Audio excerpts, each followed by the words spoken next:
اب دوسرا دور آ رہا ہے ان کا 1400 برس کے وقفے کے بعد، جبکہ حضرت عیسیٰ علیہ السلام ان کی طرف مبعوث ہوئے رسولا الی بنی اسرائیل۔ اب ذرا یاد کرو کہ ان یہودیوں نے حضرت عیسیٰ کے ساتھ کیا سلوک کیا۔ وَإِذْ قَالَ عِیسیٰ ابْنُ مَرْیَمَ، اور جب کہ کہا تھا مریم کے بیٹے عیسیٰ نے، یا بنی اسرائیل، اے بنی اسرائیل، انی رسول اللہ الیکم، میں اللہ کا رسول بن کر آیا ہوں تمہاری طرف۔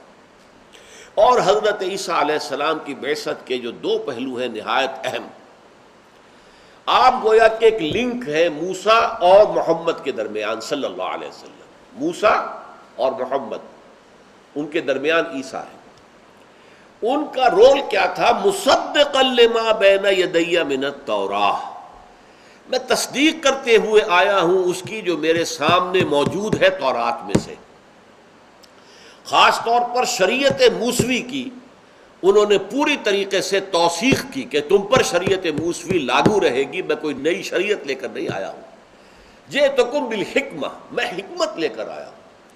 شریعت کا جو باطنی، جو اس کا اندرونی اور باطنی جو عنصر ہے جس کو تم بھول گئے ہو، تم نے صرف شریعت کو بنا لیا ہے روکھے پھیکے قانونوں کا بس ایک مجموعہ، جس کے اندر کہیں گداس نہیں، کہیں قلب کے اندر نرمی نہیں، تمہارے دل سخت ہو چکے ہیں۔ ثم قست قلوبکم فہی کالحجارۃ واشد قسوۃ، اللہ کی خشیت نہیں ہے تمہارے دلوں کے اندر، اللہ کا خوف نہیں ہے تمہارے اندر، آپس کی محبت نہیں ہے تمہارے اندر، بس قانون، ایک لیگل انداز، بس قانون کے اوپر ہم نے عمل کرنا ہے۔ یہ جو تمہاری شکل ہو گئی ہے تو دین کی اصل حقیقت تو باطنی کیفیات ہے۔ اللہ سے محبت ہو، اللہ پر توکل ہو، اللہ کے ساتھ جو ہے وفاداری کا رشتہ ہو، خلوص اور اخلاص کا تعلق ہو۔ حضرت موسیٰ علیہ السلام کا پہلو، حضرت عیسیٰ کی بعثت کا پہلو یہ مصدقا لما بین یدی من التورات، میرے سامنے جو تورات موجود ہے جو موسیٰ کو دی گئی تھی 1400 سال قبل، میں اس کی تصدیق کرتے ہوئے آیا ہوں۔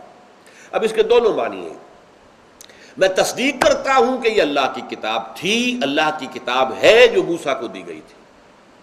نمبر یہ، میں خود اس کا مصداق بن کر آیا، اس میں جس کی تمہیں بار بار جو ہے خبر دی تھی سابقہ انبیاء نے کہ ایک مسیح آئے گا جو نجات دہندہ ہوگا، میں وہی نجات دہندہ ہوں۔ گویا کہ جو بشارت تھی تورات کے اندر ایک مسیح کی، وہ مسیح میں اس کو، وہ بشارت میرے ذریعے سے اب صادق ہو گئی، سچی ہو گئی، اس کی حقیقت بن کر میں آ گیا۔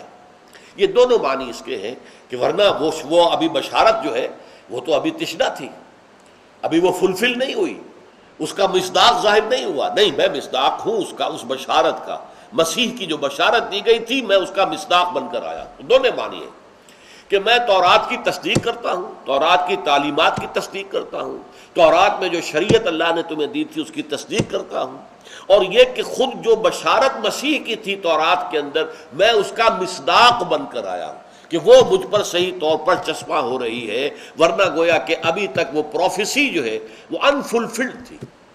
اور یہ نوٹ کر لیجئے، چونکہ یہودیوں نے حضرت مسیح کو نہیں مانا، لہذا وہ پروفیسی ان کی ابھی تک انفلفلڈ ہے۔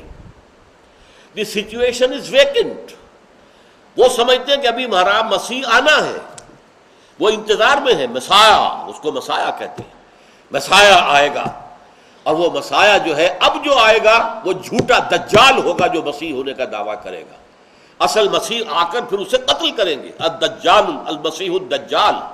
اور المسیح جو حقیقی تھے، جو آ گئے تھے، جنہیں مانا نہیں، وہ ہے کہ جو در حقیقت آ کر اس مسیح دجال کو جو یہودیوں کا لیڈر ہوگا، جبکہ آخری زمانے میں، اور زمانہ وہ دور نہیں ہے، آخری کے لفظ سے یہ نہ سمجھیں کہ کوئی 200-400 سال دور ابھی ہے، بہت قریب آ چکے ہیں وہ واقعات قرب قیامت کے۔ اس میں جو جنگ ہوگی آخری، جس میں یہودی ایک طرف ہوں گے اور مسلمان دوسری طرف، تو اس کے اندر جو قیادت فرمائیں گے مسلمانوں کی وہ حضرت عیسیٰ ہوں گے، اور یہودیوں کا قائد وہ جھوٹا مسیح ہوگا، المسیح الدجال، اور اسے حضرت مسیح قتل کریں گے۔